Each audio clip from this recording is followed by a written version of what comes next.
This show brought to you by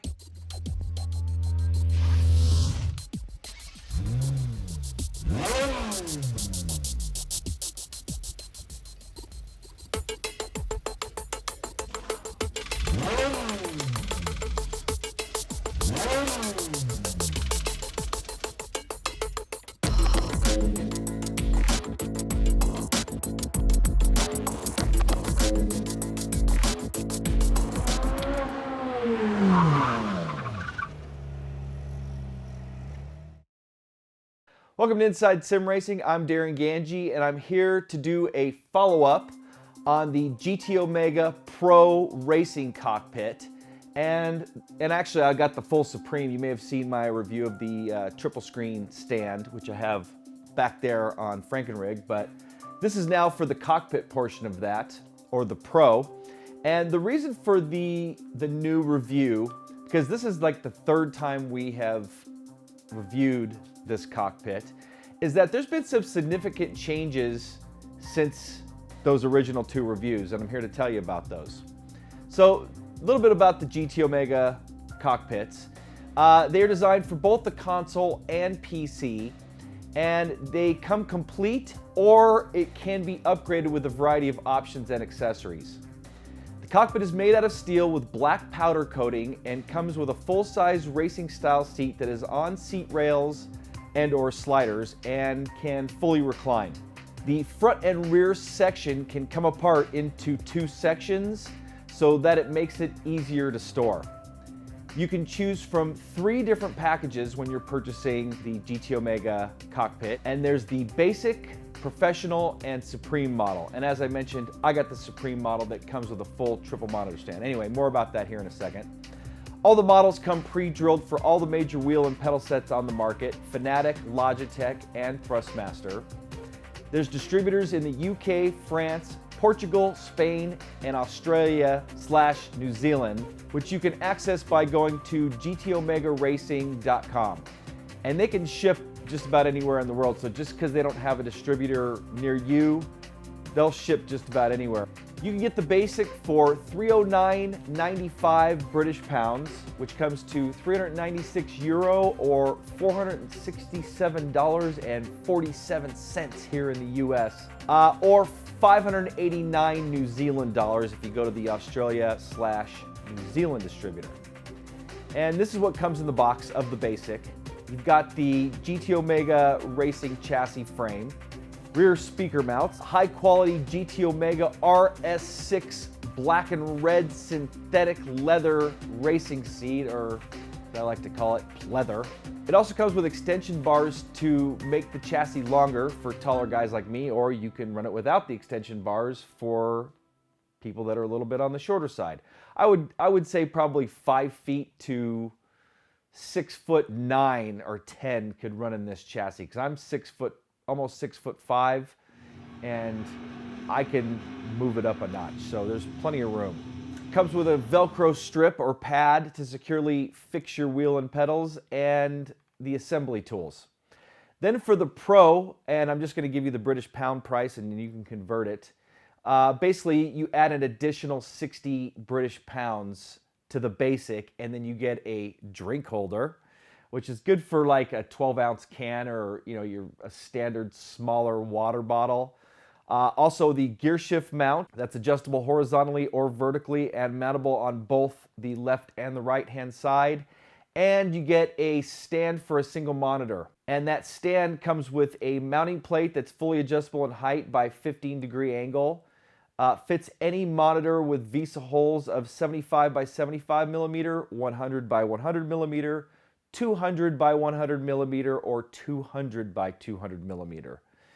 Also comes with a tabletop, or what's like a console tray that attaches to that monitor stand, plus 2 adjustable speaker mounts that you can also attach to that stand.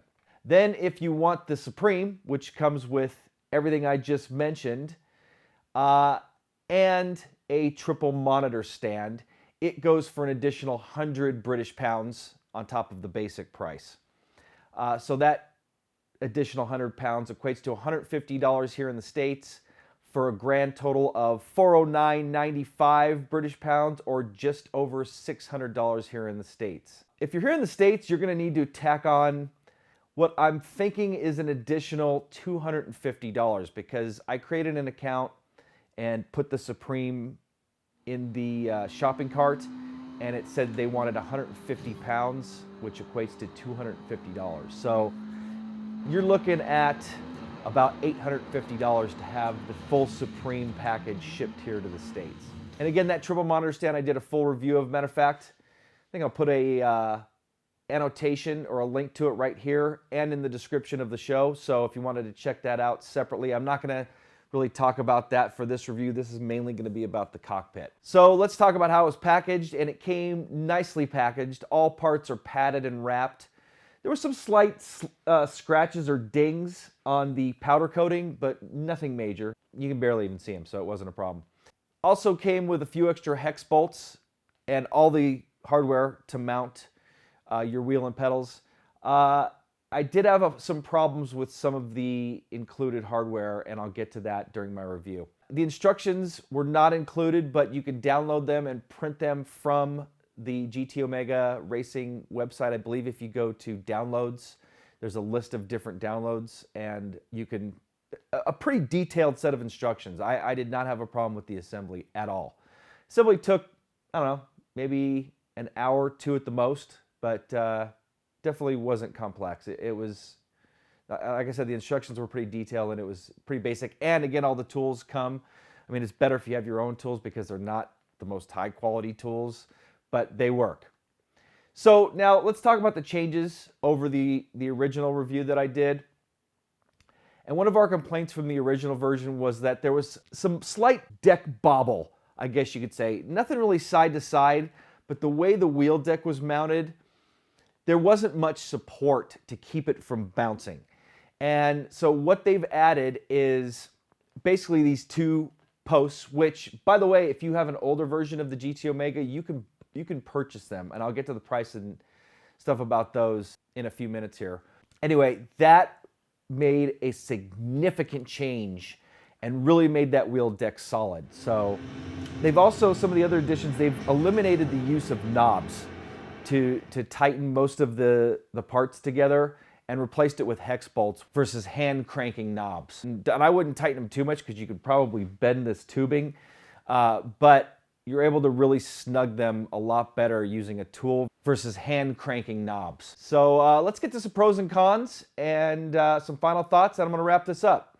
So the first pro, this is probably one of the best seating positions of all the cockpits that I've ever reviewed. The most natural, ergonomically correct seating position that I've pretty much ever had. And for me, it's tough to find a cockpit that really fits me properly, being 6'4". Like, I have the R-Seat RS1 behind me, and although it's an awesome rig, it's not the best seating position for me. And like I mentioned in my review of that, you need to push I would have liked to be able to push the pedals back a little bit further, and that is not the case with this. This is probably one of the best, like I said, seating positions of every rig I've ever tried. Next pro, solid wheel deck. Really solid with the new support bars. Barely any movement at all at the wheel deck. And like I mentioned, if you have the older model, for 19.99 British pounds, you can get the support bars and add them to your version of the GT Omega. If it doesn't have the support bars, I highly recommend getting it. Which leads me to upgradable. This thing is, you can start with the basic and then upgrade it. It comes with those support bars for the basic, but let's say you didn't want a gear shift at the start, the keyboard tray or the monitor stand or anything like that. You can start with the basic and then work your way up.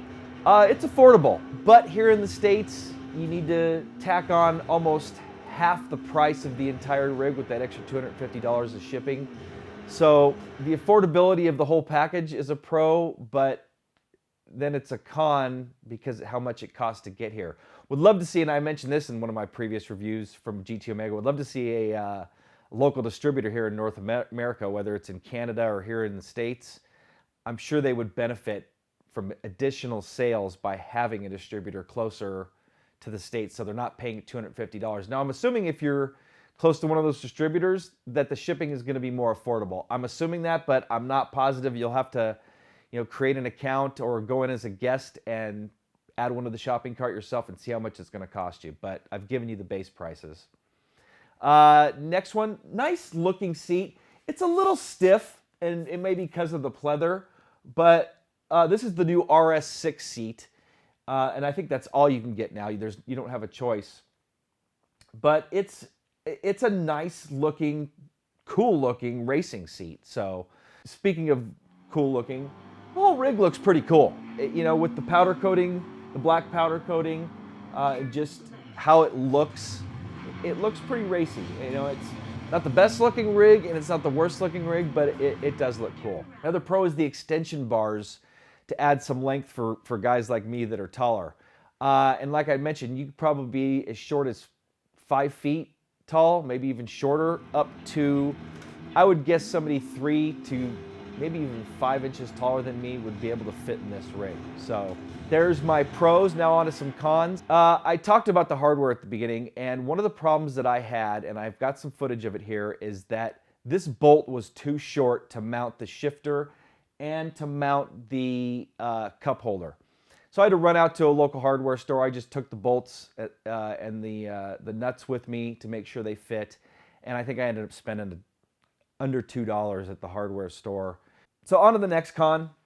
These speaker mounts, for me, when the seat is pushed all the way back, are a little close, and it doesn't affect me while I'm driving, but if I turn quickly or as I'm getting out of the rig, I bang my elbows on these speaker mounts, and it's kind of nitpicky, but if I actually had speakers mounted to it that weren't screwed or drilled in, if they were just Velcroed on, they may fall off.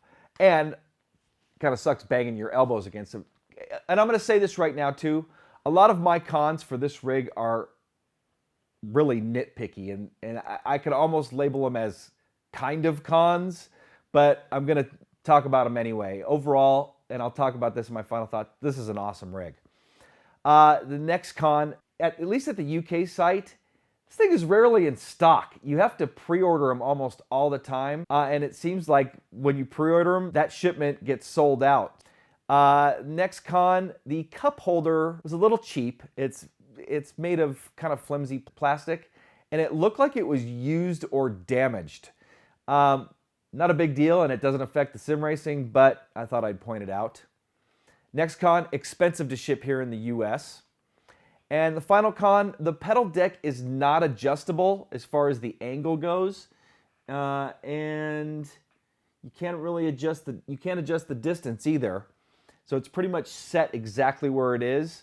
I guess you could put it completely flat, but honestly, I like the position of it. So it is a con that it's not adjustable, but again, this is probably one of my favorite rigs as far as seating position and how everything is aligned.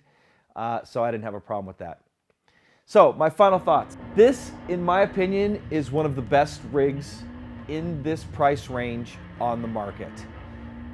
Due to the seating position, the stability of the wheel deck, again, they've refined it over time by adding the support bars. They've changed the way or position that you can mount the wheel. They've, over time, made some significant changes to where, again, at this price point, this is probably one of the best rigs on the market.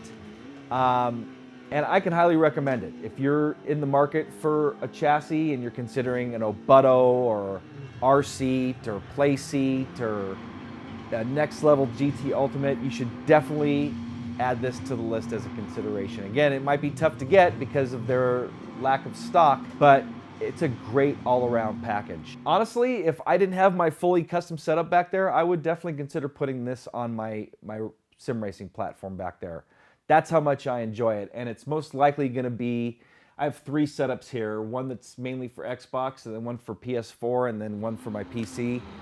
This is probably going to stay in one of these slots indefinitely, so that's how much I like it. So that's going to wrap things up, and hopefully you've enjoyed my review of the GT Omega Pro.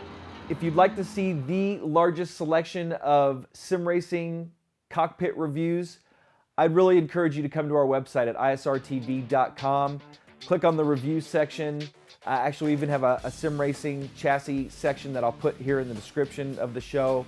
And we've reviewed over 30 cockpits over the last 7 years. So if there's a cockpit on the market that you're considering, I can almost guarantee that we've reviewed it at one time or another. So you can, add that to your list, or if it was something you wanted to check out, please come to our website to do so.